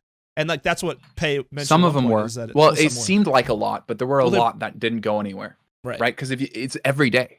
It's every day he was posting a video, and I rarely miss them. Well, and to be fair, and also I know Pey, so, like, when I saw his comment, I immediately liked it, because I was like, fuck yeah, it's Pey. Like, so I think that he also had that too. Like, he at least is known in the community where it's like, oh, it's Pey. I like it. That's what I did every time. I was only doing it after the Ludbud anthem, which was nice, and there were, like, people recognizing the name. That was the second thing, is I had the music note, because I'm an official artist channel, which is, like, if you distribute music on any, like, on Spotify or anything like that, you can tie a YouTube channel through your distributor. Like, so I have DistroKid. I can tie my account, and that gave me the official artist channel, which I really wouldn't suggest people doing, because there's nothing more disappointing than clicking on a profile that has, like, a verified mark and seeing, like, 200 subscribers. But I really think that helped people read my comment. I think like more than anything, that was huge in the beginning because people would see the verified mark, in this case the music note, and they'd read my comment, and if my comment was good, they'd like it, right? And then I also would always make it topical about the content without actually having to have watched the video. So I got it out really quick. So it'd be like Ludwig, going on a date with Cutie Cinderella, or the most popular one, like the most obvious one is like he was talking about being fast, and I made a joke about him being fast in bed. Right. Nice. And then Well, no. and like that did very well. I think Pey was the first one. I think a lot of people have realized this, but I think you were one of the first ones to be like, his hair, it's funny because like based on the timeline, like Ludwig's like a timeline, like, whereas I think that was one of your most like comments, I think. Yeah. It was also hearted by him at one point, I think. Oh, nice. That was huge. That helps a lot too. If you have like a hearted comment, when he doesn't give out hearts like very, very rarely. Like, I give him out too much, by the way. My friends are always like, stop hearting like everything. But I want everyone, like, I'm like, I've seen this. Like, I don't necessarily want to like reply on everything, but I want to say, I see your comment and I appreciate your comment. That's why I like the heart thing. But whatever. I agree. I'm trying to limit my hearts. Like I try to like not give more than 3 or something like that per video, because I think that just like certain schools, like they rely on like exclusivity for prestige. So like there's a certain degree of like it means more when you only give out a couple every video. But I totally agree. I felt like I don't know. I'm not in a position to where I want to always reply to every comment, but I read them all. Like I don't think I've ever not read a comment. Right. Unless it's like on an old video and I don't get notified. Like sometimes video like comments go under my radar, like because they don't notify you for everything anymore when you as you start to get more stuff that could be notified for. So there's people who like will like randomly comment on the Ludbud like anthem or the Count What You Have Now cover or like parody that I did. And I miss those, but like for all my new videos, I'll read all my comments. Yeah. But I agree, it's kind of tricky, but also like the hearts lose the value. No, I agree, and that's what. And like, I'm gonna slow down on the hearts, but I like just the ability to be like, because I don't want to go through and say, hey, I appreciate it. Yeah, I appreciate it. Yeah, I appreciate it. You know, but I do want those people, like my OGs, the people that are commenting on my most recent video, like I want them to know that I saw it for sure. Well, that's why like things like this are cool. Like people who, I mean, these are all going to be our viewers watching this, right? And it's probably not going to be a lot of the diehard, the diehard ones, right? The sick ones, like now, yeah. Like we especially appreciate you because, oh man, like that's like so weird for me because I've been working on music for a long time now. Like not really in the grand scheme of things, very short, but like if it's felt like a lot of work, and a lot of the work I was doing, I was like not putting anything up for like external observation, and like that's important to me. Like at a certain point I'd like people to consume my art. Like that's part of what appeals about it to me, is the fact that like I was very impacted by artists that I really appreciated, right? No matter how it is. Like Ludwig has absolutely influenced my life in a weird way, and I understand that it's kind of like, but those people, the people that are consistently participating and consistently interested in what I'm doing, like that's crazy to me that people are doing that. And there's a certain degree of like, it's very funny because there's YouTubers I've followed for a while, and like a couple of them were way smaller than I remember them being. But it was weird because they were on the platform and they were on the medium. Like I was like very interested in them, and they were kind of in the same category as these bigger people. But like, I don't know. It just, what I mean by that is that the people who are consistently participating, consistently observing, and like watching and leaving comments and likes like that, like it's very, very much noticed and appreciated.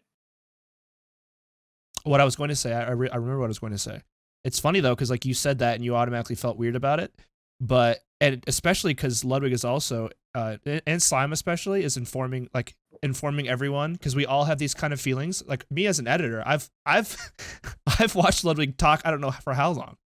And so naturally you gain this like weird affiliation. Like I'll sometimes have dreams about him in a not weird way, but like he'll be in there because I'm constantly like, I'll eventually have dreams about Pey if we consistently talk for like 5 hours on end. Like because exposure, right. So it's a weird thing like to experience, and also the fact that Ludwig and Slime are like, guys, we're not your friends. Like they're really trying to push that home. Have you heard their like most recent, like what they're talking about? Really important. Carson's been talking about that a lot too, which is like they don't owe their viewers anything. They're making content for their viewers to consume.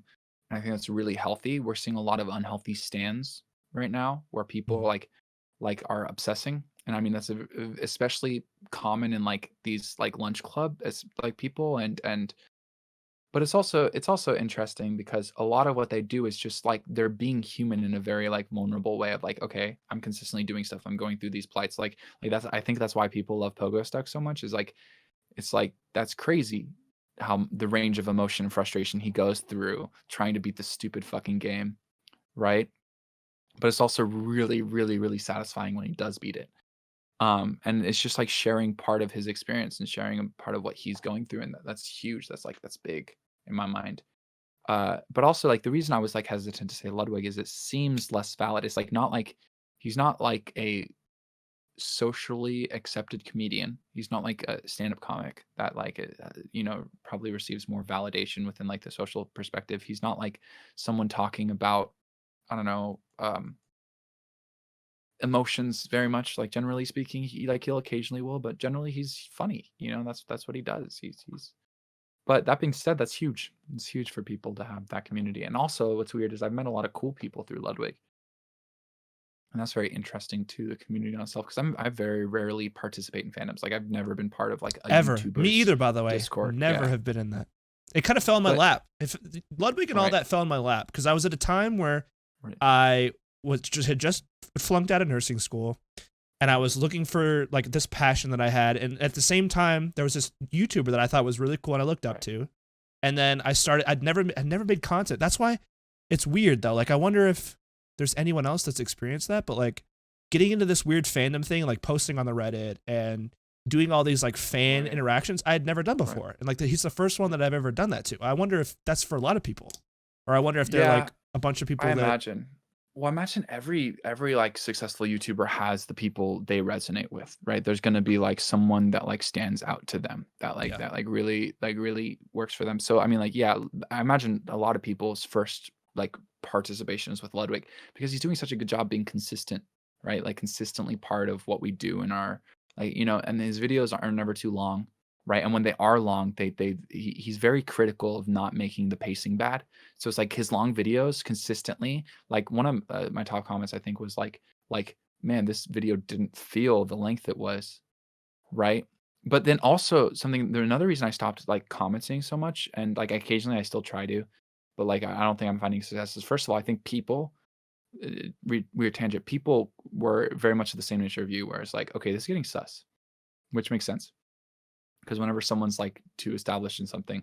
But the second thing is I noticed that all of like there was a trend of all the top comments to a certain degree were in the beginning, which resulted in like none of the top comments being about the video because all of the top comments were rushed based off of the publishing. And it's like actually this really annoying trend now that I'm not like making comments, but like there's this huge trend right now in the YouTube videos currently Ludwig is making. Everyone goes streamer gang because he edits the thumbnail before posting the video on stream.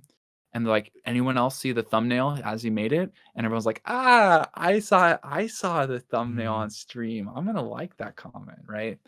And it's like really annoying that like a lot of the videos comments aren't actually about like it's like this weird meta where it's not actually about the content because the trend everyone upvotes so quickly as soon as it publishes.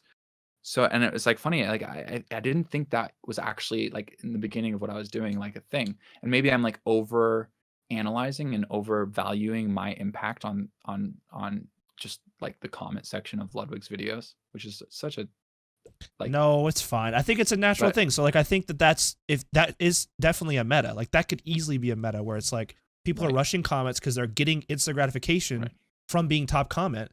But the right, problem is it's going to be a detriment to right. So like when you scroll down for the video, it's like some random shit that a lot of YouTube frogs right, don't even know what they're talking about, which is kind of right, annoying. right, As right. as the Well, creator to be like your top comment is, oh, did you see this thing on the stream? Like that's pretty annoying. And right, I can see like, right, oh, that's our timer again. right. No, that's good. This is a good place to wrap up. But there I is think something it's very soda. interesting. Let's just talk a little bit longer and wrap it up. But there is Yeah. something very interesting about the fact that like I don't know. We've also seen trends of like with the YouTube comments of like something that really annoys me is uh a lot of Ludwig viewers use running jokes, which is they're funny. Some of them are funny, right? But they run them into the ground, right? And like I like the Ludwig short thing. I think it's still funny. I think it's still fun to like throw that in places. But I think it's really, really not funny to be like, ha, Ludwig short. Right. And we see that a lot in YouTube comments where like there's been this trend recently where like people will like they'll see one thing succeed, one comment. Like for example, my big comment that blew up was about the slits in the eyebrows and the haircut. It was like based off of his hair and how many slits he has in his eyebrows when he was shaving his eyebrows. We know exactly where we are in like the Ludwig cinematic universe or some shit like that. Yeah, that's a good comment. And then like people made that comment, like they still make that comment. Yeah, like, I saw it whenever he, like, recently. does- I saw it like, recently. consistently. Yeah. And I might not have been the first person to do it, Yeah, but sure. it was like it was funny, and then it got a little annoying, and then I was like, okay, I'm over it. I think And, that's like, how YouTube jokes work. comments- I think that's just how comedy works, kind of sometimes. Well, I don't know. I think you can I be guess clever. it's kind of like a gag, Like- isn't it? Like a It's a gag. It's gag humor, right? It's like it's interesting if people add something new. I find it more interesting when someone like tries to, I don't know, add some sort of ingenuity to it, like some sort of originality.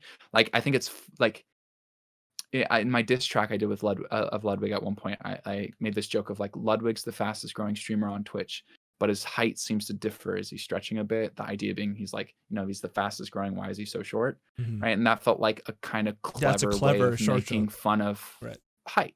Right. And it's not that I don't like the jokes, and it's not that I don't get the jokes, because I actually do think that the Ludwig short thing can be very funny. For example, when he met with that like people and like the like streamers, super big streamers, to like make fun of his height. Like I think that's fucking hilarious. That like I don't know. I think that's funny. So there's just a mix of like I see a lot of running jokes that are like very generic and there's no ingenuity. And I don't know. I think that a big reason I was successful was because like I'd get myself near the top in the very beginning with like an upvote, an extra like, and then my comment was like good enough and early enough to where it would succeed, because if I missed the period, like I just wouldn't even comment if it's been 15 minutes since the video passed, because everything's already so established by then. And then like I don't know how people, like I've tried making comments delayed. I have no clue how people get comments to the top like way later. Like I have no like there's so many new comments. I have no clue how people are like filtering through all the new comments and then liking them and then having them gain momentum. It doesn't make sense to me. I think the algorithm, I don't know how the comment algorithm works, but I know that sometimes comments with no likes will be like in between comments with likes. So I think it kind of for sure. pushes it up. Recency is definitely a factor. Yeah. So like, and if it's dank enough comment and enough people see it, Right. it will go up there. I think Right. that's which is cool. Which is how the comment there's- section should be. Right. Which I agree. I think that there should be a certain level of like fluidity within it. But how do you get past the like zero comment, like the zero like, because I mean, when I was making my comments, I was still early. Like when I wasn't liking them, and I think I made a lot of successful comments that weren't liked, but the success rate was way lower. It went from like every comment to like 40% of my comments were successful.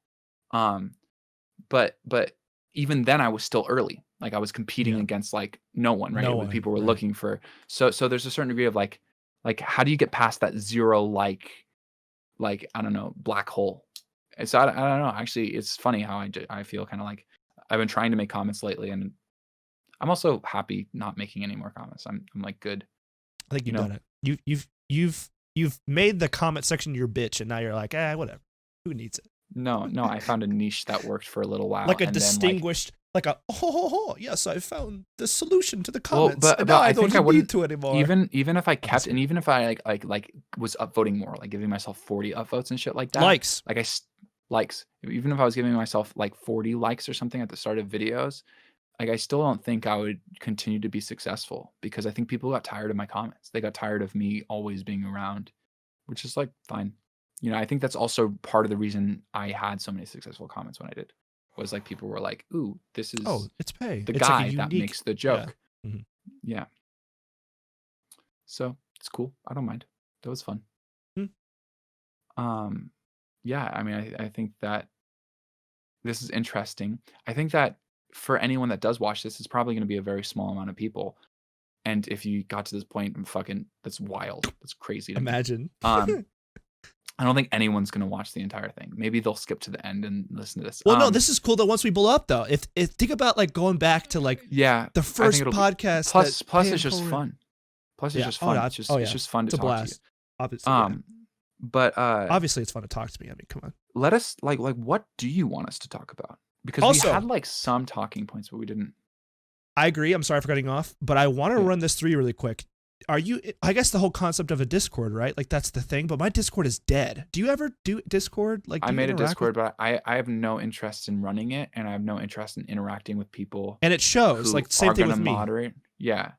So I mean, I think you have to be big enough to where there's people you trust who are part of your community who want to run it, and then.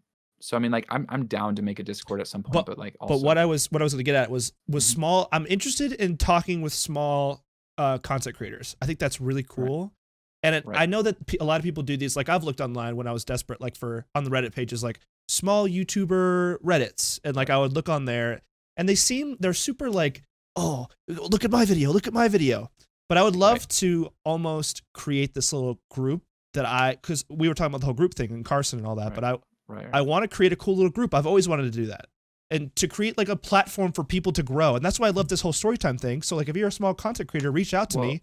I would love Right. to give you a platform, Right. an extra platform to see Well, your growth. medium does that. Yeah, Right. really well, right? Your medium does that really well. One of the problem with those communities always consistently is people, including me, are less interested in giving feedback than they are in receiving, which creates this endless cycle where everyone's always asking for feedback, and a very limited amount of people are giving feedback, and those who are being over like burdened with giving the impact because there's too much that they burn out too.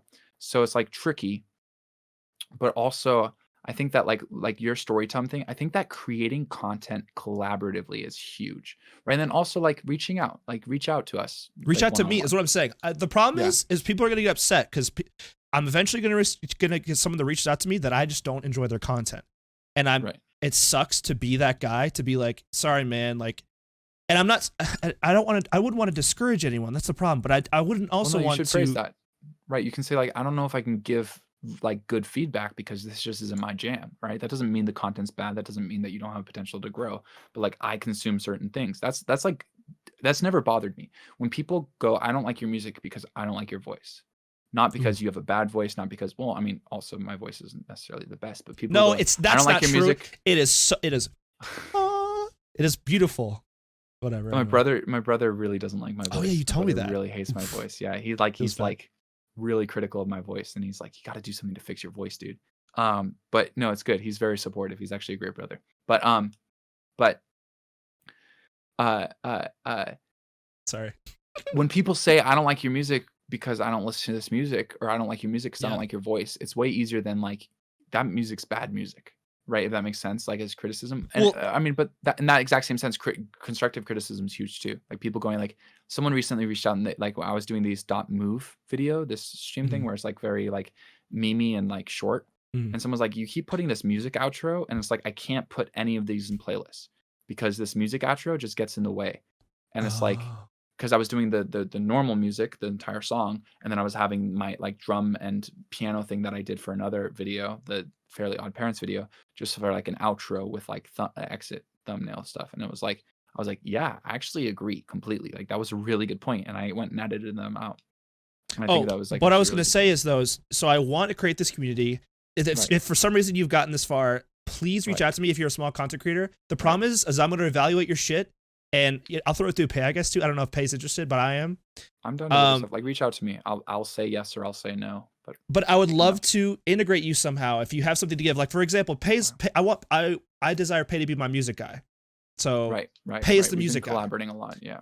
I want more people, artists. That'd be so sick to have an art guy. Yeah. You know? 100%. Yeah, I would Or love. girl. I'm sorry, or girl. Says my I would girlfriend love to from have an afar. animator.